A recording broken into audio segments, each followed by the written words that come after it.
Hi friends, ചെമ്പനീർ പൂവിൻ്റെ നാളത്തെ episode റിവ്യൂയിലേക്ക് എല്ലാവർക്കും സ്വാഗതം. അങ്ങനെ സുധി ഒരുപാട് വിഷമിക്കുകയാണ് കേട്ടോ ചന്ദ്രയുടെ ആ മറുപടിയൊക്കെ കേൾക്കുമ്പോൾ. ചന്ദ്ര ഒരിക്കലും അങ്ങനെ പറയുന്നു സുധി വിചാരിക്കുന്നില്ല. ഈ ഒരു വീട് വിചാരിച്ചിട്ട് നീ ഒരു സ്വപ്നവും കാണണ്ടെന്ന് ഉറപ്പിച്ച് തന്നെ ചന്ദ്ര പറയാണ്. നീ വേറെ ഏതെങ്കിലും ജോലിക്ക് പോകാൻ നോക്കൂ ശ്രുതി.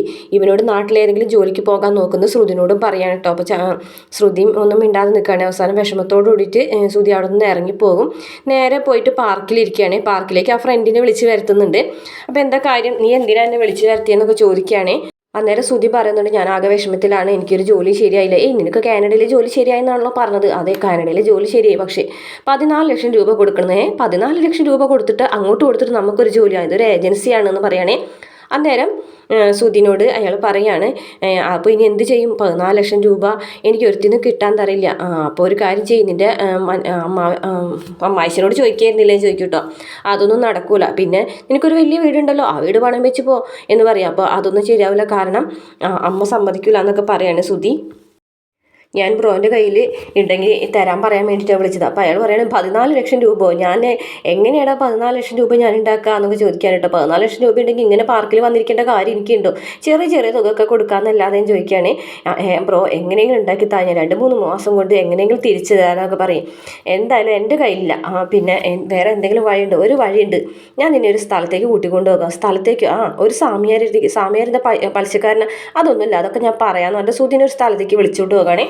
പിന്നീട് കാണിക്കുന്നത് വർഷനെയാണ്. വർഷ ഇങ്ങനെ സ്കൂട്ടിമേൽ പോയിക്കൊണ്ടിരിക്കുന്ന സമയത്ത് വർഷനെ ആദ്യം പെണ്ണാലോചിച്ച് വന്ന അവൻ വഴിയിൽ തടഞ്ഞു നിർത്താണ്.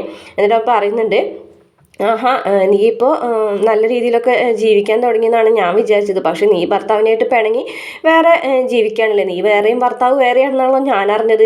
എന്തായി? എന്നെ വേണ്ടാന്ന് വെച്ച് ഒളിച്ചോടി പോയിട്ട് ഇപ്പോൾ വീണ്ടും അച്ഛൻ്റെ അടുത്ത് വന്ന് നിൽക്കേണ്ടി വന്നില്ലേ? ഇപ്പോഴും നിൻ്റെ ഞാൻ റെഡിയാണ് കേട്ടോ നിന്നെ കെട്ടാനായിട്ടെന്ന് പറഞ്ഞിട്ട് വർഷയുടെ കൈ പിടിച്ച് വലിക്കുകയാണ്. വർഷയുടെ കൈ പിടിച്ച് വലിക്കുന്ന സമയത്ത് തന്നെ വർഷം മുഖത്തടിക്കുന്നുണ്ട് കേട്ടോ. എന്നിട്ട് മുഖത്തടിച്ച് വേഗം തന്നെ വർഷ സ്കൂട്ടിൽ കയറി പോകാൻ നോക്കുമ്പോഴേക്കും അവൻ പിടിച്ച് വലിക്കുകയാണ് കേട്ടോ. കാറിൽ കയറ്റാൻ നോക്കുമ്പോഴേക്കാണ് ആ സമയത്ത് അവിടേക്ക് സച്ചി വരുന്നത്.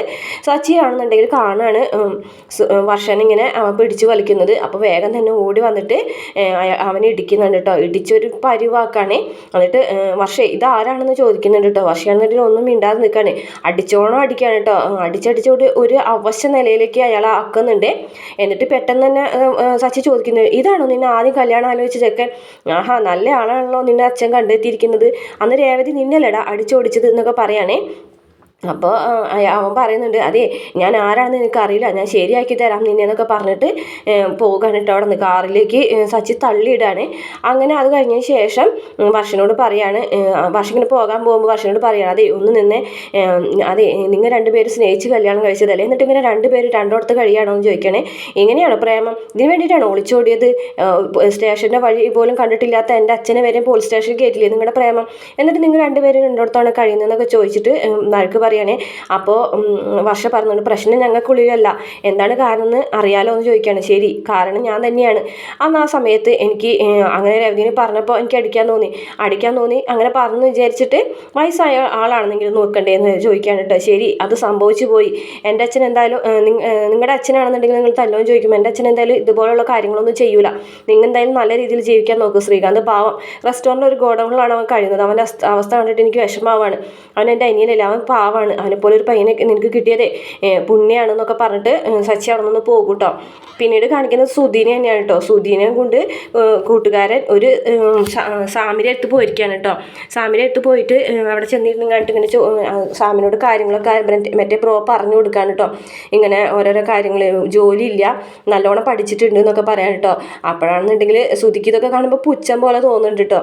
സുധി അയാളോട് ചോദിക്കുകയാണ്, ആ സാമിനോട് ചോദിക്കുകയാണ്, അതെ നിങ്ങൾ ഈ ഫീൽഡിൽ വന്നിട്ട് എത്ര നാളായി, നിങ്ങൾക്ക് എന്ത് ക്വാളിഫിക്കേഷൻ ഉണ്ട് എന്നൊക്കെ ചോദിക്കാനുണ്ട്. ഇതൊക്കെ കേട്ടിട്ട് അയാൾക്ക് ദേഷ്യം വരാണേ.